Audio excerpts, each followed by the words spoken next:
eu diplomei médico e saí pela vida, praticando medicina e descobrindo o mundo. Então, muitas vezes, eu vi que a medicina ela estava equivocada. E eu me sentia muito em dúvida sobre o que eu estava fazendo com a medicina. Porque eu fui fazer medicina para ajudar os pobres, para curar as doenças. Né? E eu fui descobrindo que saúde não é uma questão médica, basicamente. Saúde é uma questão de qualidade de vida. Qualidade ecossistêmica de vida. Eu sou um cara que penso muito, né? Então nem sempre eu tenho tempo de confirmar tudo.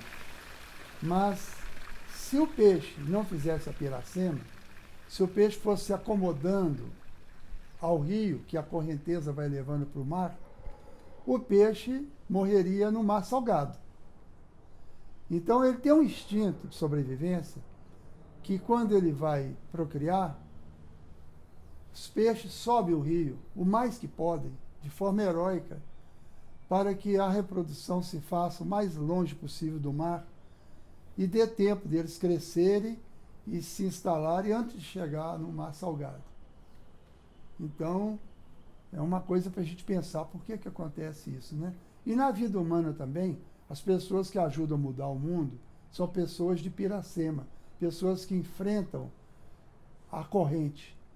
Elas vão contra a corrente, vão enfrentando obstáculos, movidas por um instinto muito forte de querer salvar o mundo, deixar alguma marca de benefício. Então o mundo é assim, né? E pessoas acomodadas tem também. Essas acomodadas, em geral, elas vão mais cedo para a morte, porque a vida exige luta, né? Coragem, esforço. Está na própria natureza da nossa herança, biológica, na evolução. O Guimarães Rosa, que é um filósofo, ele disse assim, o rio, ele faz curvas, ele resiste a morrer no mar. O rio, ele quer ser profundo. Se eu for reinventar uma proposta política para o mundo, eu imaginei que eu estivesse voltando ao planeta Terra pela primeira vez. Chegando ao planeta Terra, aliás, não voltando. Né? Então eu vim lá do espaço, né? Passei pela Lua, aí comecei a avistar a água, os continentes, devagarzinho, até que chegou. Eu não via país, não via nada, não imaginava que tinha mais água do que terra. Aí a nave pousou na Terra, num continente, e eu comecei a conhecer o que tinha aqui. Então essa visão do cosmos, do espaço, me fez imaginar que a vida na Terra, ela não é dividida em países. Elas são continentes e os oceanos, e os animais vivendo por aí. Os pássaros, os peixes, a flora. Né? E aí eu imaginei que a Terra não deveria ter países, não deveria ter forças armadas, não precisava ter guerra, e que a gente tinha que refundar a visão de política. Eu comecei a tentar definir saúde do ponto de vista dos ecossistemas. Saúde animal e vegetal. A saúde ambiental. Aí inclui o ser humano, porque o ser humano é um animal que habita o planeta Terra. O ser humano, ele é como um peixe fora d'água, entendeu? Foi uma coisa que eu observei dentro do Rio Cipó, uma noite, com o pessoal com um farol de caminhão iluminando o rio para pescar com arpão. E eu vi aquela festa dos peixes, aquela maravilha. Eu falei, saúde é isso. Saúde é essa felicidade dos animais vivendo no planeta Terra.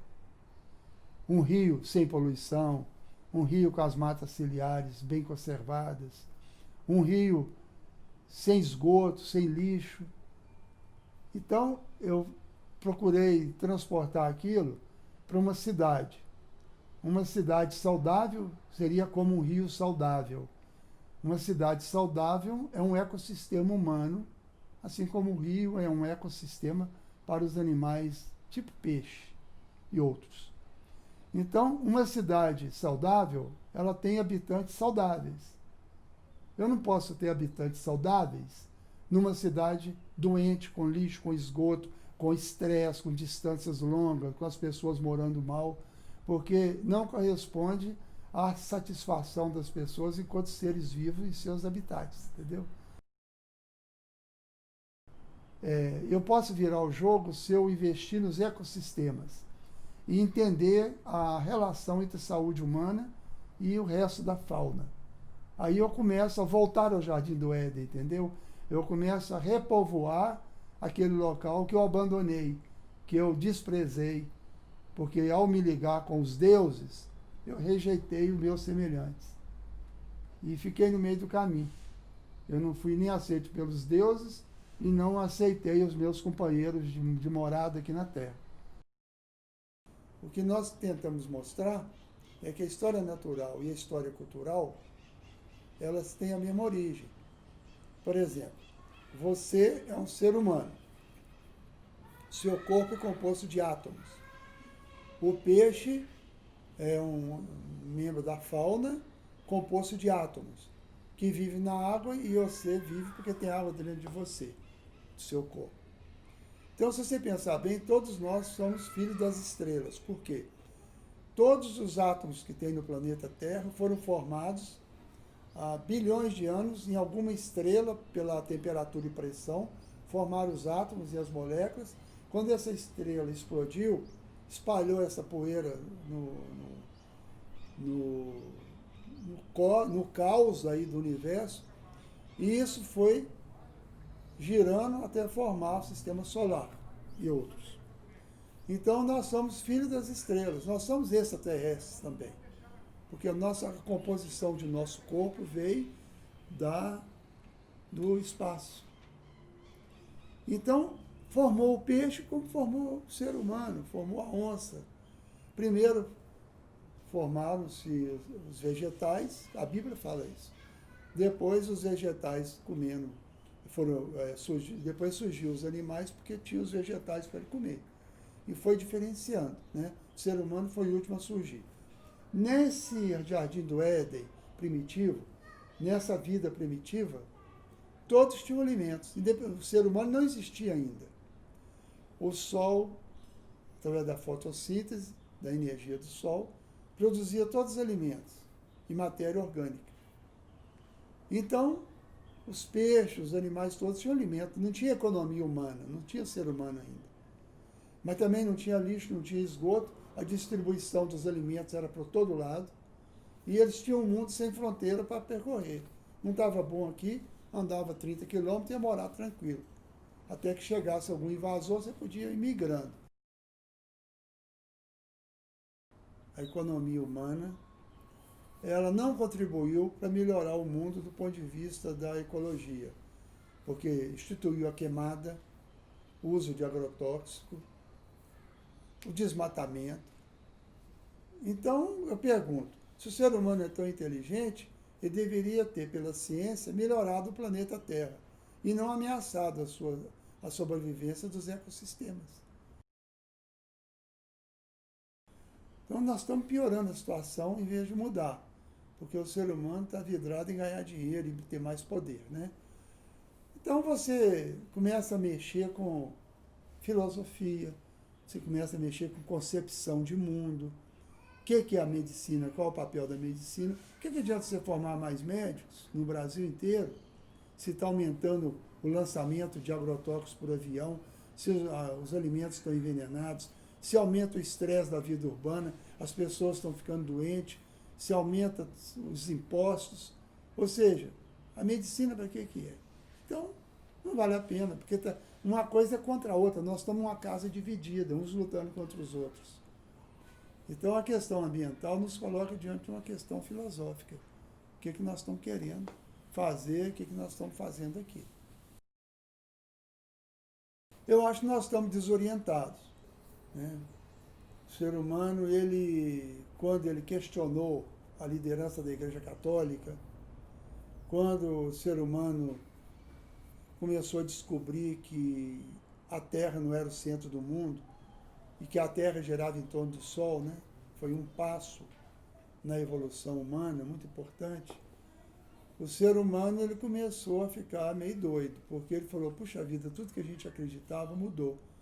A Terra não é mais o centro do mundo, o Sol não gira em torno da Terra, o Papa não é infalível e tudo começou a cair por terra. Então a dúvida dominou o mundo. Agora, o que eu acho que é realmente que pesa muito é a incapacidade do ser humano de conseguir pensar globalmente. O mundo é complexo. Você tem um infinitamente pequeno e um infinitamente grande. Então, você precisa de trabalhar a complexidade. Você tem que trabalhar na transdisciplinaridade. Então, a disciplinaridade, ela está produzindo muitas teses, muitas dissertações de mestrado, e essa quantidade de informações é tão grande que ela está produzindo confusão, igual a Torre de Babel, está produzindo a cegueira. Os cientistas, todos do mundo inteiro, sabem tantas coisas, não conseguem resolver o problema. Primeiro, assim, de menino de rua, morador de rua, questão das drogas, não consegue resolver nada. O mundo parece que está cada vez ficando mais próximo de um enfrentamento pela violência. Você pode juntar várias disciplinas e ter a multidisciplinaridade. A multidisciplinaridade apenas ajunta disciplina, mas não muda a metodologia. Você tem, em vez de trabalhar sozinho, você trabalha com 2, 3 médicos, melhora.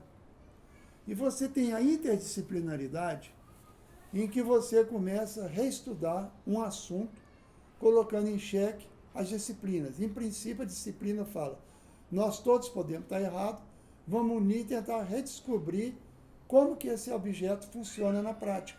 Quem sabe nós estamos com a visão limitada. Aí já introduz uma modificação nos métodos. E, finalmente, você tem a transdisciplinaridade, que ela vê o mundo sem ser preocupado com disciplina. Você, por exemplo, você vê o planeta Terra funcionando, você vê os peixes, vê a alimentação, o sol, aí você começa a imaginar um mundo mais global e sem preocupar muito com a disciplina. Por exemplo, o Einstein, quando ele imaginou voando, montado num raio de luz a 300 mil quilômetros por segundo, que ele começou a perceber a lei da relatividade, ele não estava preocupado se ele era matemático, se ele era físico, se ele era judeu. Ele estava no imaginário. Então ele conseguiu descobrir uma coisa antes de estudar. As descobertas precedem o estudo. Depois você vai estudar para confirmar. Mas aquele insight que você tem, aquela luz que você tem, muitas vezes vem de uma observação. Ou então você está no laboratório e descobre por acaso a radioatividade, como foi o caso, e outras tantas coisas. Mas é importante o ser humano não se subdividir tanto a ponto de ficar cego. Ele tem que ter a capacidade de imaginar como o mundo funciona. Você está vendo o Sol, você está vendo as estações do ano, os planetas, você imagina que tem coisas parecidas pelo universo, aí você começa a soltar a sua mente para imaginar um mundo. Como que pode esse mundo ser desse jeito? Então, eu acho que a ciência, ela se refugiou muito no tecnicismo dela por causa de uma resistência à religião. A religião, mostrando que tudo já estava feito por Deus e descoberto, não tinha nada para descobrir, e perseguindo o cientista, a religião gerou uma resistência muito grande dos pensadores a ela. E eu acho que os pensadores também, eles não podem ficar sendo determinados pelo prejuízo que a religião causou. Os pensadores têm que superar a religião. Religião é uma estratégia política para dominar o mundo, para poder explicar o mundo a partir de suposições. Então, a ciência seria uma nova forma de buscar e interpretar o mundo. A ciência seria uma nova teologia partindo de outros pressupostos. Agora, a religião não pode, a ciência não pode virar outra religião, entendeu? Então, assim, a ciência, ela não pode ser religião e ela também não pode se deixar dominar pela perseguição religiosa. Ela tem que ter a capacidade de imaginar um mundo diferente. E a filosofia é tão importante, porque a filosofia é que descobre os novos campos do imaginário. A vida, para mim, é uma aventura no espaço, né? Porque, claro que deve ter uma explicação muito maior que nós não damos conta de entender. Então, é uma descoberta, é uma procura, né? É uma pesquisa. Porque as versões que eu recebi quando era criança, pela religião ou pela própria ciência, eu fui superando isso. Então, eu me sinto assim, como se eu estivesse tendo que descobrir, desbravar, tentar entender que esse mundo é maravilhoso. Agora, eu aceito as regras biológicas, as regras físicas, né? Tudo que tem começou da física. A organização dos átomos, das moléculas, formando as células, formando a biologia. A biologia foi desenvolvendo, formou o ser humano. O ser humano, com a sua consciência, criou a política, a cultura, a economia, a ciência. E assim vai. E nós estamos, sem perceber, criando coisas novas. O mundo não para, né? O processo histórico é um processo civilizatório. E a civilização é um processo educativo. É como se o ser humano tivesse a função de descobrir suas origens. Isso parece uma brincadeira, um jogo muito interessante, né? Mas a curiosidade é que desenvolve o ser. A dúvida e a curiosidade, né? A dúvida e a vontade de esclarecer a dúvida. Curiosidade é querer esclarecer a dúvida que você tem. Isso é que move o mundo, de dentro para fora, entendeu? Aí você não para nunca. Inteligência é a capacidade de estabelecer relações. Então, quanto mais capacidade você tem de estabelecer relações de uma coisa com outra, mostra que você é inteligente. Porque você não pensa por disciplina. Você tem um pensamento transdisciplinar, você vê a complexidade no mundo em todos os níveis. Então, isso é sinal de vida, capacidade de perceber tudo que existe. O Einstein, para mim, é a maior referência. Então, a base da minha fé, da minha confiança, é que um mundo tão maravilhoso como este, ele tem um sentido. Ele tem uma lógica. Apesar de todas as coisas ruins, chatas que acontecem com a gente, com o mundo, isso tem que ter uma lógica. Você pega um olho, a ciência que tem dentro para fazer um olho, você pega um pernilongo voando à noite no seu quarto, aquele pernilongo tem DNA, ele tem tecnologia superior a de um avião de caça. O avião de caça, ele não consegue reproduzir, fazer outro igual. Ele, para voar, você tem que botar gasolina nele. O pernilonguinho, ele mesmo busca comida não sei onde, ele reproduz, faz outro iguaizinho, faz 300, 400, de uma vez, numa ninhada. Voa no escuro, consegue localizar uma veia para tirar sangue, a fêmea, para poder fazer os ovos resistentes ao calor, que é feito com sangue. Então, essa sabedoria de um Aedes aegypti, de escapar tudo quanto é perseguição que ele sofre, por causa da poluição urbana, ele virou uma praga. Mas a culpa não é dele. A culpa é de quem criou um ambiente de poluição, de falta de saneamento. Então, os animais, eles têm uma sabedoria e uma tecnologia superior a tudo. E, então, isso não ia acontecer por acaso, porque não tem lógica. Você, quando vê o filho nascer, por que você fica admirado? É porque você não sabe fazer uma criança, e nem sua mulher. Se vocês não sabem fazer uma criança, como é que nasceu um menino com dente, com nariz, com coração, com pulmão, com fígado, com rim, toda essa maravilha que você não sabe fazer? Então, existe uma inteligência nisso aí. E tanto é que existe inteligência nisso aí, na natureza, que todo conhecimento nosso vem da natureza. Não tem nenhum conhecimento que não vem da natureza. Então, se a natureza é fonte de conhecimento, ela é um livro aberto, o livro de Deus é a natureza. O livro da sabedoria, o livro de Deus, é isso aí. Você estuda as nuvens, você estuda o raio, o trovão, você vai descobrindo a eletricidade, vai descobrindo tudo e vai mudando o mundo. Então, é muita limitação, arrogância, você negar a possibilidade de uma coisa superior. É anticientífico, é estupidez total, é arrogância. Nós temos que ter uma humildade, admiração com essa maravilha que tem aí, estarmos à altura. Se a pessoa